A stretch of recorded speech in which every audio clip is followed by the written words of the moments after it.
నమస్తే, welcome to legend. ప్రస్తుతం మనం ఇందిరా పార్క్ లో ధర్నా చౌక్ లో ఉన్నాం. ధర్నా చౌక్ లో తెలంగాణ రాష్ట్ర వ్యాప్తంగా ఉన్నటువంటి అవుట్ సోర్సింగ్ ఉద్యోగులు ఎవరైతే ఉన్నారో వాళ్ళందరూ పెద్ద ఎత్తున సమావేశం ఏర్పాటు చేశారు. వీళ్ళ సమస్యలను ప్రభుత్వం పట్టించుకోవట్లేదని చెప్పి మాట్లాడుతూ ఉన్నారు. అసలు ఎటువంటి సమస్యలు ఉన్నాయి, ప్రభుత్వం ఏం చెప్తుందని చెప్పేసి వాళ్ళ మాటల్లో కనుక్కుందాం. అన్న చెప్పండి అన్న, ఇక్కడ నుండి వచ్చారన్నా? మేము వరంగల్ నుంచి వచ్చాము.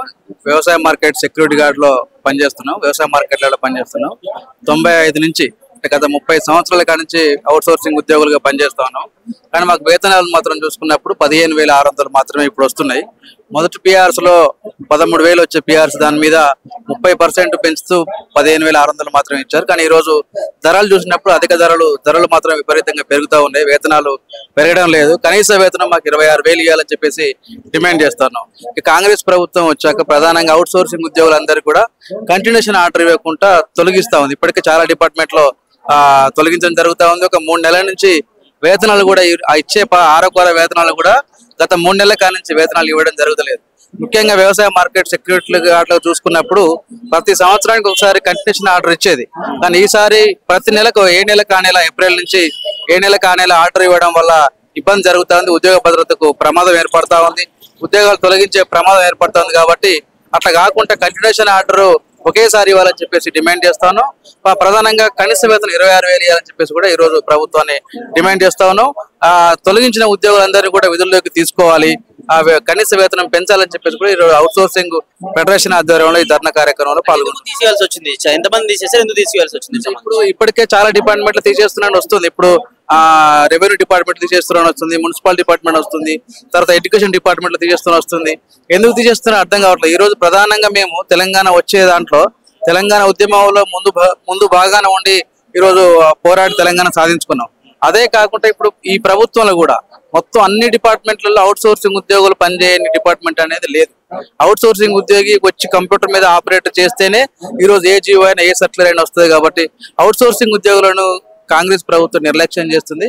కాబట్టి నిర్లక్ష్యం చేయకుండా అవుట్ సోర్సింగ్ ఉద్యోగులను కూడా పర్మనెంట్ చేయాలి, కనీస వేతనం 26,000 ఇవ్వాలి, కంటిన్యూషన్ ఆర్డర్స్ ఇవ్వాలని చెప్పేసి కూడా మేము డిమాండ్. అంటే ఈ ప్రభుత్వం దగ్గర నుంచి ఇట్లాంటి ఇబ్బందులు జరుగుతున్నాయి, గత ప్రభుత్వం నుంచి ఇవే జరుగుతా ఉన్నాయి. మరి గత ప్రభుత్వం ఏం చెప్పింది? గత ప్రభుత్వం నుంచి కూడా ఇబ్బందులు జరుగుతున్నాయి. గత ప్రభుత్వంలో అసలు మన తెలంగాణ మనకు వస్తే మన ఉద్యోగాలతో పాటు మన ఉద్యోగ భద్రత ఉంటుంది, మన బతుకు బాగుపడుతుంది అని చెప్పేసి గత ప్రభుత్వం చెప్పింది. కానీ గత ప్రభుత్వం వచ్చినాక కూడా పర్మనెంట్ ఉద్యోగులకు ఏదైతే వేతనాలు ఇస్తున్నాయో ఆ బేసిక్ ని కాంట్రాక్ట్ ఉద్యోగులకు అవుట్ సోర్సింగ్ ఉద్యోగులకు కూడా ఇవ్వాలని ఉన్నప్పటికీ అట్లా ఇవ్వకుండా బేసిక్ ని కూడా తగ్గించి పిఆర్సీలో 13,000 చిల్లర పెట్టడం వల్ల ఈ రోజు 15,600, 16,000 వరకు వస్తున్నాయి. కాబట్టి గత ప్రభుత్వం కూడా అదే చెప్పింది. ఈ ప్రభుత్వం కూడా రేవంత్ రెడ్డి ప్రభుత్వం కూడా ఆ ప్రభుత్వంలాగా కాదు, ఆ ప్రభుత్వం దోసుకుంది, ఈ ప్రభుత్వం మేము వస్తే కనుక అవుట్ సోర్సింగ్ ఉద్యోగులు బాగుపడతాయి అని చెప్పేసి చెప్పిన రేవంత్ రెడ్డి కూడా ఈ రోజు ఆ ప్రభుత్వం అన్న అరకొర వేతనాలు ఇచ్చింది. కానీ ఈ ప్రభుత్వం రేవంత్ రెడ్డి ప్రభుత్వం వచ్చాక ఉన్న వేతనాలని తీసేస్తున్న పరిస్థితి కనబడుతుంది, ఉన్న ఉద్యోగాలు తొలగిస్తున్న పరిస్థితి కనబడుతుంది. చాలా డిపార్ట్మెంట్లు ఇప్పటికే 500-600 మందిని తీసేస్తున్న స్థితి కనబడతా ఉంది. అసలు ముఖ్యంగా చూసుకుంటే సెక్రటేరియట్, ముఖ్యమంత్రి రేవంత్ రెడ్డి కూర్చున్న సెక్రటేరియట్ లోనే ఇప్పటిదాకా 3 నెలల నుంచి కంటిన్యూషన్ ఆర్డర్స్ లేవు, 3 నెలల నుంచి జీతాలు ఇవ్వట్లేదు. సెక్రటేరియట్ ఉద్యోగులే అంటే ఈ రోజు ముఖ్యమంత్రులు, మంత్రులు, ప్రిన్సిపల్ సెక్రటరీ, అధికారులు పనిచేస్తున్న సెక్రటేరియట్ లోనే ఈ రోజు వేతనాలు గత 3 నెలల నుంచి వేతనాలు లేని దుస్థితి ఈ రోజు కనబడతా ఉంది. కాబట్టి వాళ్ళందరికీ కూడా వేతనాలు ఇవ్వాలని చెప్పేసి ఈ రోజు మేము ప్రభుత్వం కావచ్చు రేవంత్ రెడ్డి ఏం చెప్తున్నారు, డబ్బులు లేవు, కొంచెం ఇబ్బందుల్లో ఉన్నాం, వీళ్ళు గత ప్రభుత్వం చేసిన అప్పులకి వడ్డీలు కట్టలేకపోతాను, కొంచెం సమయం ఇవ్వండి అని చెప్పేసి రేవంత్ రెడ్డి మాట్లాడుతూ ఉన్నాడు కదా. అప్పుడు డబ్బులు లేవు అన్నప్పుడు నిన్న మొన్న చూసాం, మన అందాల పోటీలు పెట్టి కోట్ల రూపాయలు ఖర్చు పెట్టింది. అంతకు ముందు ఫిలిం ఫెస్టివల్ జరిపింది, ఫిలిం ఫెస్టివల్ అవార్డు జరిపి కోట్ల రూపాయలు ఖర్చు పెట్టింది. ఇవే కాదు, మంత్రులు, ఎమ్మెల్యేలకు లక్షల రూపాయల జీతాలు ఉన్నాయి. మేము అవుట్ సోర్సింగ్ ఉద్యోగులుగా 12 గంటలు పనిచేస్తే మాకు 15,000 వస్తున్నాయి. మంత్రులకు, ఎమ్మెల్యేలకు లక్షల రూపాయలు ఎందుకు? బడ్జెట్ లేవు కదా, నిధులు లేవు కదా, తగ్గించుకోండి వేతనాలు. మీరు వేతనాలు తగ్గించుకోండి, తక్కువ పెట్టుకొని మీరు మీ కింద పనిచేస్తున్న ఉద్యోగులకి, ప్రభుత్వం నడుపుతున్న ఉద్యోగులకి వేతనాలు ఇవ్వాలని చెప్పేసి మేము డిమాండ్ చేస్తాం. అంటే చెప్పండి, ప్రభుత్వం కాంగ్రెస్ ప్రభుత్వం బడ్జెట్ లేదు, కొంచెం సమయం ఇవ్వండి, నిరుద్యోగులు కావచ్చు, ఆర్టీసీ కార్మికులు కావచ్చు అని చెప్పి ప్రభుత్వం చెప్తా ఉంది. మరి మీరేం చెప్పదలుచుకున్నారు? ప్రభుత్వం బడ్జెట్ లేని మాట వాస్తవమే, కానీ బడ్జెట్ లేదని మంత్రులు, ఎమ్మెల్యేలు వాళ్ళ జీతాలు ఎక్కడ ఆపుకున్న పరిస్థితి మనకు కనిపించలేదు. ఇతరత్ర కార్యక్రమాలకు కూడా బడ్జెట్ లేదని ఎక్కడ వాళ్ళు అనుకున్న కార్యక్రమాలను ముందుకు తీసుకెళ్లకుండా ఉండలేదు. కాబట్టి బడ్జెట్ క్రియేట్ చేయాల్సిన బాధ్యత ప్రభుత్వానికి. ఈ రోజున తెలంగాణ రాష్ట్రంలో మొత్తం అనేక సంస్థలు, డిపార్ట్మెంట్లలో 2 లక్షలకు పైగా కాంట్రాక్ట్ అవుట్ సోర్సింగ్ బేసిస్ మీద పనిచేస్తున్నారు. వీళ్ళందరూ కూడా 25 ఏళ్ళు 30 ఏళ్ల సర్వీస్ ఉన్న వాళ్ళు, అది అపారమైన అనుభవం ఉంది, నైపుణ్యం కలిగిన వాళ్ళు, స్కిల్డ్ ఎంప్లాయీస్ వీళ్ళందరూ. ఇలాంటి వాళ్ళని 3 నెలల నుంచి 6 నెలల దాకా కంటిన్యూషన్ ఆర్డర్లు ఇవ్వకుండా ఈ రోజున అనేక డిపార్ట్మెంట్లలో నిలిపివేసింది. కొంతమందిని తొలగిస్తూ కూడా ఉత్తర్వులు జారీ చేసింది. కాబట్టి ఈ రోజున హఠాత్తుగా వీళ్ళని తొలగిస్తే వీళ్ళు ఎక్కడికి వెళ్ళిపోవాలి, వీళ్ళ కుటుంబాలు ఎలా పోషించుకోవాలి? కంటిన్యూషన్ ఆర్డర్లు ఇవ్వలేదనే నెపంతో 6 నెలల నుంచి వేతనాలు లేని డిపార్ట్మెంట్లు కూడా ఉన్నాయి, సంవత్సరం నుంచి కూడా వేతనాలు లేని డిపార్ట్మెంట్లు ఉన్నాయి. మరి ఈ రోజు వాళ్ళు ఇంటి అద్దె కట్టుకుంటారా, పిల్లల్ని చదివించుకుంటారా, వైద్యం చేయించుకుంటారా? అసలు రోజువారీ తిండి తినాలన్నా కూడా ఈ రోజున జీతం కావాలి. కాబట్టి దుర్భరమైన పరిస్థితుల్లో ఈ రోజున అవుట్ సోర్సింగ్ కాంట్రాక్ట్ ఉద్యోగులు ఉన్నారు. వీళ్ళ డిమాండ్ ఏంటంటే వెంటనే వాళ్ళకి కంటిన్యూషన్ ఆర్డర్లు ఇవ్వాలి, బకాయి వేతనాల్ని నెలాఖరులోపుగా చెల్లించాలి, వచ్చే నెల నుంచి మొదటి వారంలోనే వాళ్ళకి వేతనాలు చెల్లించే విధంగా ప్రభుత్వం చర్య తీసుకోవాలని మేము కోరుకుంటున్నాం. అసలు మీరు ఎంతమందిని ఇప్పటిదాకా తొలగించారు? మాకు అది కావాలి. ఈ శ్వేతపత్రం విడుదల చేయమని కూడా మేము ఈ ధర్నా ముఖంగా ప్రభుత్వాన్ని డిమాండ్ చేస్తున్నాము. కాబట్టి ఈ డిమాండ్లతో పాటు ఇది మా ప్రధానమైన డిమాండ్, కంటిన్యూషన్ ఆర్డర్లు ఇవ్వాలి, బకాయి వేతనాలు చెల్లించాలి, ఉద్యోగ భద్రత కల్పించాలి అని. అలాగే ఈ రోజున పిఆర్సీ, 2వ పిఆర్సీ ప్రకటించి ఇప్పటికే ప్రకటించాల్సి ఉంది, కానీ దాన్ని ఇంకా 2 ఏళ్ళైనా ప్రకటించలేదు. మీరు ఇందాక చెప్పినట్టు మా దగ్గర బడ్జెట్ లేదు, రకరకాల, కానీ మేము డిమాండ్ చేస్తున్నాము పిఆర్సీని వెంటనే ప్రకటించాలి. అందులో పిఆర్సీలో రాష్ట్ర ప్రభుత్వ ఉద్యోగులకి ఎప్పటి నుంచి అయితే అమలు అవుతుందో అదే రోజు నుంచి అవుట్ సోర్సింగ్ కాంట్రాక్ట్ ఉద్యోగులకు కూడా అదే తేదీ నుంచి అమలు చేయాలి. కనీస వేతనం 30,000 ఉండే విధంగా ఆ పిఆర్సీని సవరించాలని మేము కోరుకుంటున్నాము. అదే విధంగా కాంట్రాక్ట్ అవుట్ సోర్సింగ్ ఉద్యోగుల ఉద్యోగ విరమణ వయసుని 61 సంవత్సరాలకి పెంచాలని, ఉద్యోగ విరమణకి 10 లక్షల గ్రాట్యుటీ చెల్లించాలని, ఈలోగా హెల్త్ కార్డ్స్, అనేక అనారోగ్య సమస్యలు బారిన పడుతున్నారు, ప్రభుత్వ వైద్యం కానీ ప్రైవేట్ వైద్యం కానీ వాళ్ళకి సరిగా అందరి పరిస్థితి, వైద్యం కోసమే లక్షలాది రూపాయలు ఖర్చు పెట్టుకోవాల్సిన పరిస్థితి ఉంది. కాబట్టి వీళ్ళందరికీ కూడా హెల్త్ కార్డ్స్ మంజూరు చేయాలని కూడా మేము కోరుకుంటున్నాం. ప్రభుత్వం దృష్టికి తీసుకెళ్లే ప్రయత్నం చేశారా? వాళ్ళని కలిసే ప్రయత్నం చేశారా? ఏం చెప్తా ఉన్నారు? సిఎస్ గారికి, గతంలో ఉన్న సిఎస్ గారికి, ఇప్పుడున్న సిఎస్ గారికి కూడా మేము రిప్రజెంటేషన్స్ అనేవి ఇచ్చాము. హెడ్ ఆఫ్ ద డిపార్ట్మెంట్ లకు కూడా రిప్రజెంటేషన్స్ ఇచ్చాము, వినతి పత్రాలు ఇచ్చాము. రాబోయే రోజుల్లో ఎమ్మెల్యేలకి, మంత్రులకి కూడా రిప్రజెంటేషన్స్ ఇస్తాము. ఈ నెలాఖరు దాకా కూడా మేము వేచి చూస్తాం ప్రభుత్వ స్పందన కోసం. ఒకవేళ మాకు అనుకూలంగా ప్రభుత్వ స్పందన లేకపోతే రాబోయే రోజుల్లో అసెంబ్లీ సమావేశాల నాటికి మా పోరాటాన్ని ఉధృతం చేస్తామనేసి మీ ద్వారా తెలియజేస్తున్నాం. అలా చెప్పండి, అవుట్ సోర్సింగ్ ఉద్యోగులుగా ఉన్నారు మీరు, ఎందుకు కనీసం వేతనం ఇవ్వడానికి ఎందుకు ప్రభుత్వం ముందుకు రాలేకపోతుంది? అసలు ప్రభుత్వం దృష్టికి మీరు వెళ్తే ఏం చెప్తోంది ప్రభుత్వం? మరి ముందుగా నా పేరు రాజిరెడ్డి అండి, నేను out sourcing JAC chairman, Siddipet నుంచి వచ్చాము.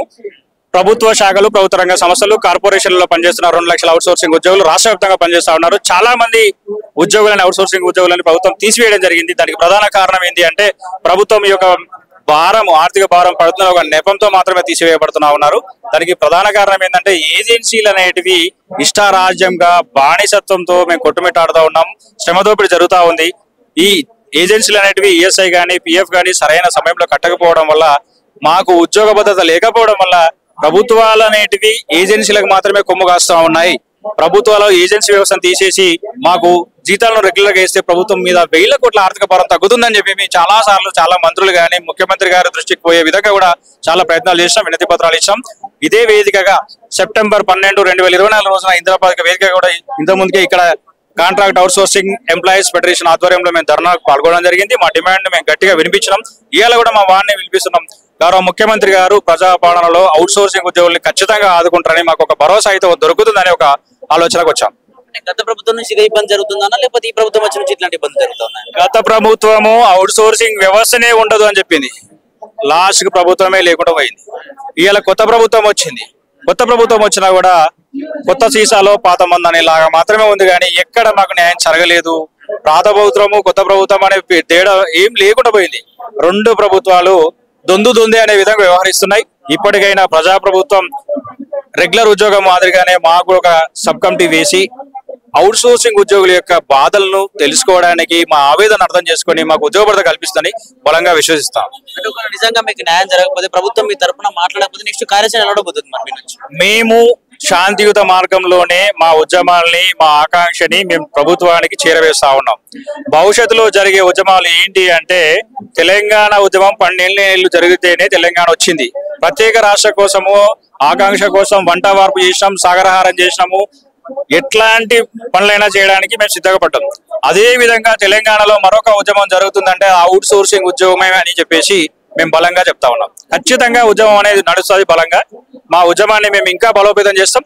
ప్రభుత్వం నుంచి సానుకూల ప్రకటన వచ్చేంత వరకు ఈ ఉద్యమం ఆగదు. చెప్పండి, తెలంగాణ ఉద్యమం చేసి తెలంగాణ తెచ్చుకున్న తర్వాత, ప్రత్యేక తెలంగాణ వచ్చిన తర్వాత నిధులు నియామకాల విషయంలోనే మళ్ళీ ఇక్కడ కొట్లాడ జరుగుతా ఉంది. ఎట్లా చూడొచ్చు నిజంగా మరో ఉద్యమం రాబోతుంది అనుకోవచ్చా మళ్ళీ? 100% అండి. ఎందుకు అంటే నిధులు నియామకాలు అనేది అది ఒకటే కాదు, రాష్ట్ర ప్రభుత్వంలో ఉన్నటువంటి సబ్బండ వర్ణాలకు కూడా అందరినీ కూడా సమానంగా చూసేటువంటి పరిస్థితి ఉండాలి. కానీ అది ఆ రకంగా కనబడట్లేదు. ఎందుకంటే ఎక్కడో ఉదాహరణ చెప్పట్లేదు. మేము పనిచేస్తున్నటువంటి ప్రభుత్వ శాఖల్లో అవుట్సోర్సింగ్ ఏదైతే కాంట్రాక్టర్లుగా పనిచేస్తున్నటువంటి మా పైన జరుగుతున్నటువంటి సమస్యని మేము వేలెత్తి చూపడం జరుగుతుంది గవర్నమెంట్ కు. ఎందుకయ్యా అంటే గతంలో గవర్నమెంట్ ఏం చెప్పేదయ్యా, అవుట్సోర్సింగ్ సిబ్బంది ఉండదు, కాంట్రాక్ట్ అవుట్సోర్సింగ్ సీఎం ఉంటాడా అని చెప్పేసి చెప్పినటువంటి గత గవర్నమెంట్ ఏదైతే చెప్పిందో కానీ పట్టించుకుంటా అని చెప్పేసి చెప్పిరు. కానీ ఇంతవరకు గవర్నమెంటే మమ్మల్ని ఏ రకంగా కూడా ఆ రోజు ఉన్నటువంటి ఆర్థిక శాఖ మంత్రి హరీష్ రావు గారు కావచ్చు, సీఎం గారు కావచ్చు, అందరూ కూడా అన్ని రకాలుగా మిమ్మల్ని ఆదుకుంటాం చేస్తామని చెప్పారు. కానీ ఏం చేశారయ్యా, లాస్ట్ కి ఏం చేయలేని పరిస్థితి. ఇప్పుడు ప్రజాప్రభుత్వం అని చెప్పేసి నేడు కాంగ్రెస్ ప్రభుత్వం, ఇంద్రమ్మ ప్రభుత్వం ప్రభుత్వం అని చెప్పేసి చెప్తున్నారు. అయ్యా మేము ఒకటే అడుగుతున్నాం, ఉన్న పలంగా అవుట్సోర్సింగ్ సిబ్బందిని ఎక్కడ కూడా తీసివేయకండి. రోడ్డు పాలన పడుతున్నాం, రోడ్డు మీదకి వస్తున్నాం. గత గవర్నమెంట్ ఎలాగో మనం పట్టించుకోలేదు. ఈ ప్రజా ప్రభుత్వం అన్న మా జీవితాలు బాగుపడతాయి, మా జీవితాల్లో వెలుగులు నిండుతాయని చెప్పేసి ఆశించాం. కానీ ఎక్కడ కూడా ఆ అవకాశం లేదు. ఎందుకంటే నిన్నగాక మొన్న 70 మందిని తీసేశారు వేరే డిపార్ట్మెంట్ లో. అది పేమెంట్ అకౌంట్స్ కి సంబంధించినటువంటి, అంతకుముందు బీసీ వెల్ఫేర్ లో మా సిద్దిపేట సంబంధించినటువంటి శాఖల్లో కొంతమందిని తీసివేయడం జరిగింది. అయితే చాలా సార్లు ప్రతి ఒక్క మినిస్టర్ కి, సిఎస్ కి, ప్రతి ఒక్కరికి కూడా మెమరాండాలు ఇచ్చుకుంటూ వస్తున్నాము. అయ్యా ఎక్కడా కూడా మాకు సరైనటువంటి న్యాయం జరగలేదు. అందుకే ఈ రోజు కాంట్రాక్ట్ అండ్ అవుట్సోర్సింగ్ ఏదైతే ఫెడరేషన్ వారి ఆధ్వర్యంలో నిర్వహిస్తున్నటువంటి ధర్నా కార్యక్రమానికి మా యొక్క మద్దతుగా మేము ఇక్కడికి ఆ మద్దతు తెలపడానికి వచ్చాం. రేపు రానున్న రోజులలో మా యొక్క సమస్యలు ఏదైతే పరిష్కారం కాని ఎడల రానున్న రోజులలో తెలంగాణ ఉద్యమం ఏదైతే ఉవ్వెత్తున లేచినటువంటి పరిస్థితి ఉందో అదే ప్రయత్నంలో, అదే అడుగులో గవర్నమెంట్ కు మేము తీసుకువెళ్తామని చెప్పేసి రాష్ట్ర ప్రభుత్వాన్ని మరొకసారి హెచ్చరిస్తుంది. ప్రభుత్వం ఏం చెప్తుందంటే బడ్జెట్ లేదు, గత ప్రభుత్వం లక్షల కోట్లు అప్పు చేయడం వల్ల వడ్డీలు కట్టడానికి సరిపోవట్లేదు, కొంచెం సమయం ఇవ్వండి అని చెప్పి ప్రభుత్వం చెప్తోంది. మరి మీరేం చెప్తారు? అయ్యా మీరు అన్నట్టుగా ఏదైతే ప్రభుత్వం దగ్గర బడ్జెట్ లేదని చెప్పి చెప్తున్నారు. గత గవర్నమెంట్ 1 year కు ఒకసారి కంటిన్యూషన్ జీవో ఇచ్చుకుంటూ మాకు జీతాలు ఇచ్చేది. కానీ ఈ రోజుల్లో ఏముందయ్యా, ఉన్నోళ్ళను ఏదైతే చేస్తున్నటువంటి పని వాళ్ళని అందరినీ తీసివేయడం జరుగుతుంది. ఇది సరి అయినటువంటి చర్య కాదు, ఇది సరి అయినటువంటి కాదు అని చెప్పేసి నేను గవర్నమెంట్ కు చెప్తూ ఉన్నాం. ఎందుకంటే గత గవర్నమెంట్ 1 year కు ఒకసారి కంటిన్యూషన్ అడిగింది. కానీ ఈ గవర్నమెంట్ వచ్చినప్పటి నుంచి 3 నెలలకు ఒకసారి, 6 నెలలకు ఒకసారి రావడం జరుగుతుంది. ఇప్పటి వరకు సెకండ్ క్వార్టర్ నడుస్తుంది. ఫస్ట్ క్వార్టర్ ఆల్రెడీ కంటిన్యూషన్ జీవోల గురించి ఇప్పటికే మమ్మల్ని ఆర్డర్ డిపార్ట్మెంట్ కి సంబంధించినటువంటి సమాచారాన్ని అడగాల్సి ఉంది. కానీ ఇంతవరకు కూడా ఎక్కడ కూడా అడగలేదు పరిస్థితి. అంటే ఏమైతుంది, మమ్మల్ని ఏది అందరినీ ఒకేసారిగా తీసివేయడం వల్ల ఏదో రాష్ట్రంలో ఏదో అలజడి జరుగుతుంది అని చెప్పి నెపంతో ఒక్కొక్క శాఖను, ఒక్కొక్క డిపార్ట్మెంట్ ని ఒక్కొక్క వారిగా తీసివేయడం జరుగుతుంది. అంటే విభజించు పాలించు అనే సిద్ధాంతాన్ని గవర్నమెంట్ చేస్తూ ఉంది. ఇది సరైనటువంటి పద్ధతి కాదు అని చెప్పేసి గవర్నమెంట్ కు మేము హెచ్చరిస్తున్నాం. మేము ఏమీ అడగట్లేదయ్యా, మమ్మల్ని రోడ్డు పాలు చేయకండి. మాకు ఏదైతే గవర్నమెంట్ రెగ్యులర్ ఎంప్లాయీలకు ఏదైతే సాలరీస్ ఇస్తున్నారో అదే విధంగా 1వ తారీఖు నుంచి 10వ తారీఖు మధ్యలో మా జీతాలు ఇచ్చి మా కుటుంబాలని రోడ్డు పైన పడవకుండా మమ్మల్ని ఆదుకోమని చెప్పేసి మేము అడుగుతూ ఉన్నాం. మేము రాష్ట్ర ప్రభుత్వాన్ని మరీ ముఖ్యంగా ఇప్పుడు ఏదైతే గవర్నమెంట్ మీరు చేస్తున్నటువంటి చర్య ఏదైతే తీసివేయడం జరుగుతుందో వివిధ శాఖల్లో, ప్రతి ఒక్క శాఖలో, ఈ ఒక్క శాఖ అని కాదు అన్ని శాఖల్లో కూడా తీసివేయడం జరుగుతుంది. మేము ఒకటే చెప్తున్నామయ్యా, జీవో 60 ప్రకారంగా జీవోకు విరుద్ధంగా ఎక్కడైతే పనిచేస్తున్న వాళ్ళు ఉన్నారో వాళ్ళని తొలగించిన పెద్ద నష్టం ఏమి ఉండదు. కానీ జీవో 60 ప్రకారంగా ఉండి వాళ్ళని అందరినీ కూడా మేము తీసివేయకుండా ఉండి జీవితాలను ఆదుకోవాల్సిందిగా రాష్ట్ర ప్రభుత్వాన్ని మరొకసారి మీ మీడియా ముఖంగా కూడా సవినయంగా వేడుకుంటూ ఉన్నాం. Thank you.